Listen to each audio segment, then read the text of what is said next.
Was coined decades ago by pro-prostitution forces, the buyers and sellers of sex acts, attempting to make prostitution more acceptable by society at large. Even so, it's not accurate. It is meant to lend a, oh, you know what? I made this so big that I can't read it. I don't need my glasses. Attempting to make prostitution more acceptable by society at large. It is meant to lend a degree of acceptance to what is a brutal, dangerous, and dehumanizing activity that primarily injures women, and to privilege those who participate in these activities. It is a tool of propaganda. Women, youth, LGBTQIA plus persons are trafficked, trapped, and enticed into the sex trade due to poverty, sexual abuse, domestic violence, rejection by family, homelessness, difficulty in finding work, lack of education, and the need for acceptance, financial help, and shelter. You know, basically the same things as what she was talking about. You know, it's just been around forever. This is how women are forced to take care of themselves. Consent, or between consenting adults as terms, as the prostitution forces would have us believe, almost never is the route by which people are entered into sex trade. In the 1990 movie Pretty Woman, the central character played by Julia Roberts lives as an independent life, free to choose whom she will date and have sexual relations with, but is currently down on her luck alone. Her sex buyer is a handsome and wealthy playboy, portrayed by Richard Gere, on a business trip to LA, who dresses her up as his beautiful escort for a week and ends up caring about her very much like the prior story that we just heard happened to some of these women if they were nice looking.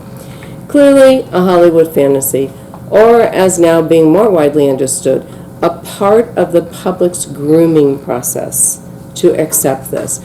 Just as the things that you heard from the prior speaker, that the public is groomed to accept this treatment of women. 42 million Americans saw that movie. It has influenced a generation of impressionable young women and men who have come to believe that choosing sex work equates with women's freedom and autonomy. A very small portion of women work as escorts or call girls and may have a somewhat safer experience, but they are not representative of the prostituted population in general. In segments of Desperate Housewives, the TV series, which I'm sure most of you are familiar with, we have seen throughout that programming the same sort of grooming of the masses again. There was a series that went on of where the husband was out of work. The guy's name was Mike. And so she was the housewife was solicited to be a housewife on the internet and make money by videoing herself naked or half naked or sexually dressed and in sexual poses, quote unquote, cleaning her house. Again, a grooming of the masses to accept this as this is a good way to make easy, fast money that we all need. Contrary to the pervasive narrative about prostitution as a form of sexual liberation and economic freedom, an alternative and correct narrative exposes prostitution as a form of structural oppression in which race, gender, and class intersect. The commercial sexual exploitation of women is a form of gender-based violence. It is the most extreme version of violent types of oppression of women, which include widespread sexual harassment and high rates of domestic violence, sexual assault, and rape. These systematic patterns of abuse of women and girls are connected. They serve to reinforce and perpetuate women's inequality. The National Organization for Women and our allies are committed to ending men's demand for the sexual use and abuse of women's bodies and the general public's acceptance.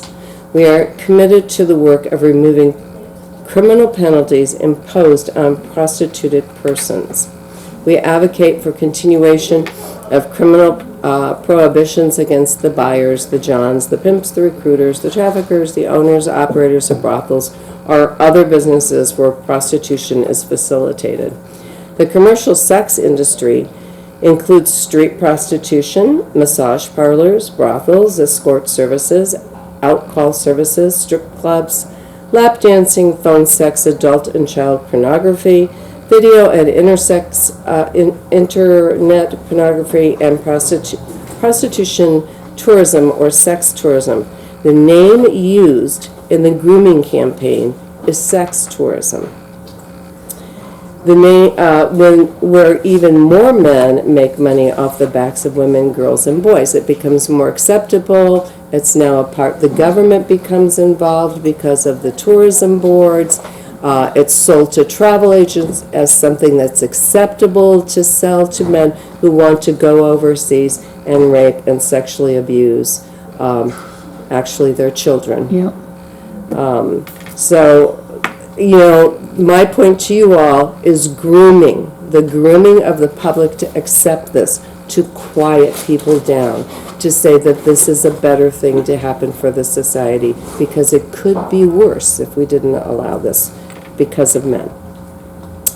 With the assistance of and the demand and empower prostituted women and people, our National Committee now advocates for expunging the criminal records of persons who have been prostituted and for the provision of social services such as housing, counseling, medical care, detoxification, training, and employment assistance. This approach is known as the Swedish model or the Nordic model. The value of commercial sex exploitation was estimated by the International Labor Organization at $99 billion in a 2017 report. Sexual exploitation produces 66% of the proceeds of global trafficking. So this is a big business. The rest is like in labor force, domestic labor and farm working and those kinds of things. A recent film on prostitution and trafficking in Southern California, Shattered Dreams, noted that those activities just in the San Diego area amounted to $800 million annually. Trafficking and prostitution overlap and are frequently tied in with the illicit drug market and organized crime. The industry promotes full decriminalization and legalization around the world, including in the U.S., and is behind efforts in New York, New Hampshire, California, Rhode Island, and Washington, D.C. And what this is decriminalizing the buyers of sex. That is their main goal, is once again grooming the public to find this acceptable. These forces fund small grassroots organizations, back political candidates, hire professional lobbyists to promote full decriminalization, write legislation, develop talking points, and fund friendly journalists. And there are many friendly journalists. Billionaire George Soros, who contributes to many progressive organizations, uses his millions to finance full decriminalization and legalization efforts in many countries. His funding likely helped to push the full decriminalization effort in the District of Columbus, which we just went through, and reportedly his money is fueling efforts to stop implementation of the Nordic equality model in the Republic of Ireland. Now helped to stop the D.C. Council full decriminalization bill, which was an important victory. It's important because we are one of the few major organizations willing to speak out and to speak truth to power. So many other organizations depend on government funding or funding from major organizations that even though they should be speaking out, they're afraid of being defunded. So they are effectively neutered. Again, this is a part of the grooming, because you will hear, well, there are many in the domestic violence movement that will not speak out against this, or they haven't said anything, or they don't have a position. We've even been told that the UN women, we haven't been told, this is a fact, the UN women actually supported full decriminalization until they were called out on it, and then they moved to a neutral position. And then finally, they are now considering speaking out against it. And what is it about? Funding. They were funded to do these things, just like prostituted people are. So New Hampshire Governor Chris Sununu has vowed to veto any decriminalization bill. In Rhode Island, it's doubtful that the legislation will allow a return of legal prostitution after having suffered through 29 years of legal indoor prostitution, where massage parlors and organized crime flourish. So to be clear, the decriminalization bill passed in Rhode Island and was in effect for 29 years, unknown to me until I started doing this this work, and I imagine to most people. So it was pushed there, and Rhode Island became known as the sex tourism capital of New England during this time. And the bill got kind of balled up, and the legislation got balled up, and so finally what happened, it went to court, and then a judge decided that it could be legal if it was indoors. It was this people on the street where it was illegal. So as long as it was indoors off the street, much like the paper that she's just told us the facts, it's history doesn't change, it just pops out in a different place. And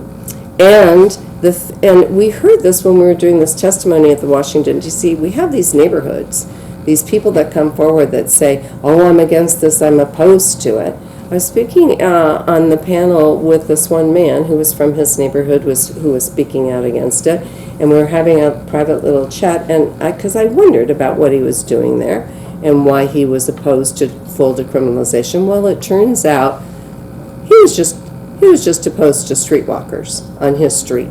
He just wanted them to go indoors. He really didn't care if it was indoors. So that's what that story is. So eventually, Rhode Island was just so overwhelmed, and Providence was so overwhelmed with the trafficking of children and women into Rhode Island and into Providence, because what happens is when it's legalized, when it's decriminalized, it increases the demand. It's the grooming of the public. Oh, it's off the street, you've cleaned it up, it's over here, now it's okay. But then what happens is, yeah, it's okay for the buyers to be sexually abusing and molesting human beings. Why is that acceptable in our society? So eventually, the bill was overturned, and they're back. I'm not saying that they're in a good situation here, but it was completely overturned. But it took 30 years for that to happen. California has passed a bill that would make it difficult to prosecute any buyers of sex. The one thing I want to tell you, though, and it's when it's fully decriminalized, is that means that child pornography, people who have been sex trafficked, that when the police find out about it and they have found like children and they are going in to rescue them, they're in brothels, they can't do that because it's been completely decriminalized.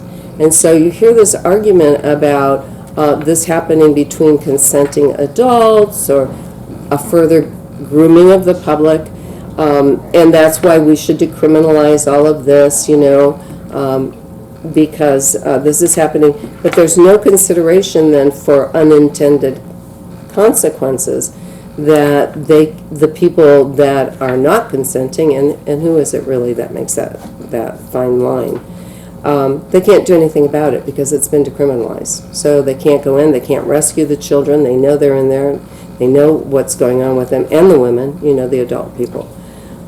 It's again, they say that this is not going to happen, but in fact it does happen.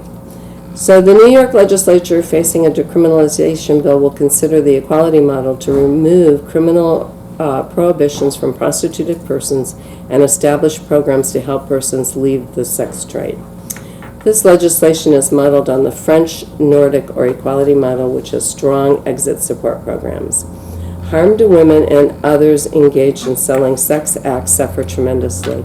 In a sample of 100 prostituted women working in D.C., 42% met the criteria for post-traumatic post-traumatic stress disorder. 61% reported being physically assaulted. 80% reported being threatened with a weapon. 44% had been raped in prostitution, and 60% of those rapes were committed by sex buyers because that's what they wanted. They wanted to rape. And it was okay. Survivors report being raped, sometimes repeatedly, by their pimps. Other stories of prostituted persons in various communities record even higher rates of physical assault, rape, and being threatened with a weapon. The risk that prostituted women face with being murdered is significant. The murder of women in Rhode Island went up significantly when it was decriminalized. In the U.S., we have seen many sickening examples of scores of prostituted women murdered by serial killers. Trans women involved in prostitution are at an even higher risk of violence as well. Survivors report that their pimps threaten, beat, and even rape them in order to keep them under control.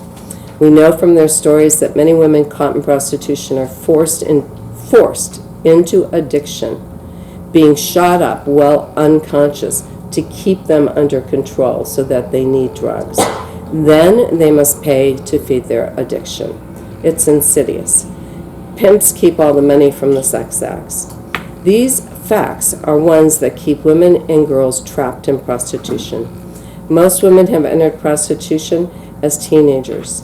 They may have been runaways, perhaps abused at home, experiencing serious poverty, and offered money and support by someone that they initially trusted, someone who became their boyfriend, who said that they loved them, who gave them a place to stay, bought them clothes, and made them feel wanted. Then they are forced to prostitute themselves to produce an income for their pimps. Pimps aim to keep a number of prostituted persons under control, demanding that they produce as much as $100,000 each year by meeting high quotas for the pimp, not for the women. It's such a difficult and dehumanizing experience that prostituted persons find it very difficult to figure out how to safely exit the trade. They make repeated attempts to leave only to fall back. Exit programs that understand the reality of their lives and offer services necessary to overcome the trauma and rebuild their lives are essential. Racism and structural oppression trap a disproportionate number of women and girls of color in prostitution in the U.S. and elsewhere. We know from the D.C. Hearings that we attended that there were a high rate of high school and middle school girls being approached here in D.C. in wards 1, 7, and 8. Wards 1, 7, and 8 to entice, coerce, and even abduct them, children, into prostitution. And many of them are reported as gone missing or as runaways, when in fact they have been stolen. This pattern is repeated in many cities around the country. Young women are particularly in demand as buyers believe that the risk of contracting HIV is less. The Nordic model now believes that the best solution to this systematic violence and oppression is an end to the demand by sex buyers. The solution is definitely not full decriminalization or legislation.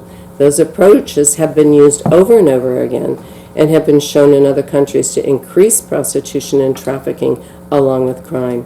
The best solution is to remove criminal prohibitions and penalties on prostituted persons, including prostituted trans people, and expunge police records. Most importantly, those who wish to escape the life of abuse, addiction, and violence of the commercial trade should be provided with health care services, substance abuse, rehabilitation, and employment opportunities. This approach was first developed in Sweden 20 years ago, and it has been successful in motivating people to leave the trade and in reducing the number of buyers. The model solution offers a safer, healthier life and a life worth living to prostituted persons. It's by far the more rational and humane answer to end the systematic abuses of marginalized women, youth, and LGBTQIA+ persons.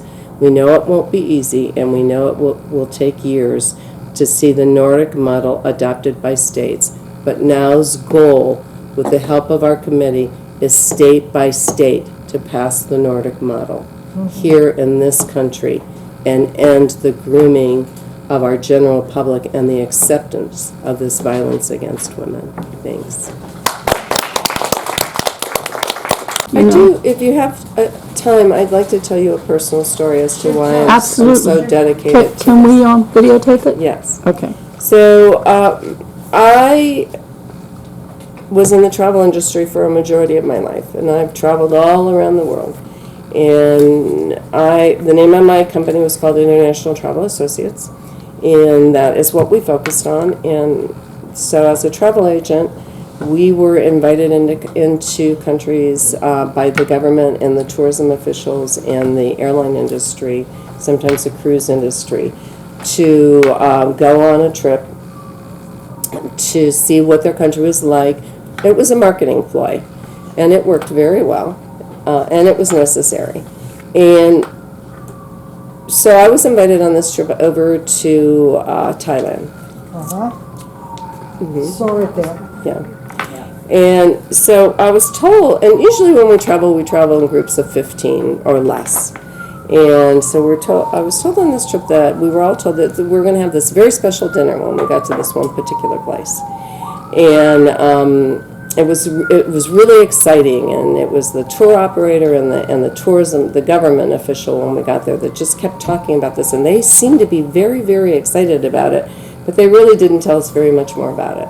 So we get to this dinner, and we have this dinner, and it's a nice dinner, and, we're in an okay place, and it seems fine. And and then they announced that we were going to have this dessert, a special dessert. And so we had to get up, and we had to leave the room and go to another room. And when we walked in that room, there were 15 young women in cages with numbers, and there were bedrooms or rooms, I don't know because I didn't go into them, and they were our dessert. And this was the exciting thing. This was sex tourism in Thailand. And so we were to choose our dessert and go and do whatever we wanted to do with these young women. And they were just girls. And they were so scared. And you could see how unhappy they were. And, and this was before I joined Now, and I flipped out. Nobody had dessert that night. It was just over for all of them. It was like I was shocked. I just started yelling at the government official, and I couldn't understand how they could possibly blah, blah, blah. I made them open them all up. I gave them all money. I had cash on me. I made them give them money because I ran out of money. This was the most miserable night of their life because, they wouldn't get paid. I didn't know that they didn't get paid anyway, probably, or very little. I just thought they wouldn't get paid. So, and I did spend some time talking to some of them, and this one young woman, and here's back to the consent, is they all consented to be there. And I did. I held immediately little group session with them. Everybody else left. and talked to them, and they were from the rural communities. They were brought in from Cambodia and other countries. Their parents sent them in. They were sending money home, and that they depended on them, and they consented to do this because they were supporting their families. But you could see that many of them really knew that this was wrong and that they shouldn't have to do this. And I said, well, if you don't want to do it, then what happens? And this one young woman told me, this is like, I'm going to try and get through this without, this to this day bothers me a lot. So, her owner had a coffin, and they would put them in the coffin with ants and close the lid and keep them in the coffin, so the ants had access to all of their, their eyes and their vulva, their vagina and their ears and just their nose and everything, until they came out and said that they really did consent and that they could smile when they said that they were consenting. So that was like a part of their punishment and what they dealt with. And that was just one small thing. I mean, I could tell you story after story, personal stories of people that I know that these things have happened to. So this thing about sex work and the grooming, we've got to all pay attention to that and say, no, this is not okay. And just in America, I just have to say this, in America right now, that's Thailand. But look, Jeff Epstein didn't, I'm telling you, I don't believe he committed suicide. I believe he was murdered because the prince got pulled into it. And there's all that's happening in the United States. So we don't have to go to Thailand. We need to do stuff now here because a lot of big money is behind what's going on in America. I'm sorry, Toni. Yeah, well, I was going to ask you if other groups had just gone along with it. I mean, certainly they wouldn't have done it if other groups had been not receptive to it. What do you mean? That they wouldn't have put that show on for you. Oh, they were all men. It was back in the day. I was the only woman there. I was the token woman, yeah. Oh, of course. Oh, no, they were very happy. They would have definitely gone along with it. This was their dessert, their special. This was making it okay so that they could go home as travel agents and sell these tours to other men here in the United States. This is all a part of the grooming of making this acceptable. Look, you can go over here and do this. And then I fought as a travel agent to get this outlawed, the sale of this in the United States.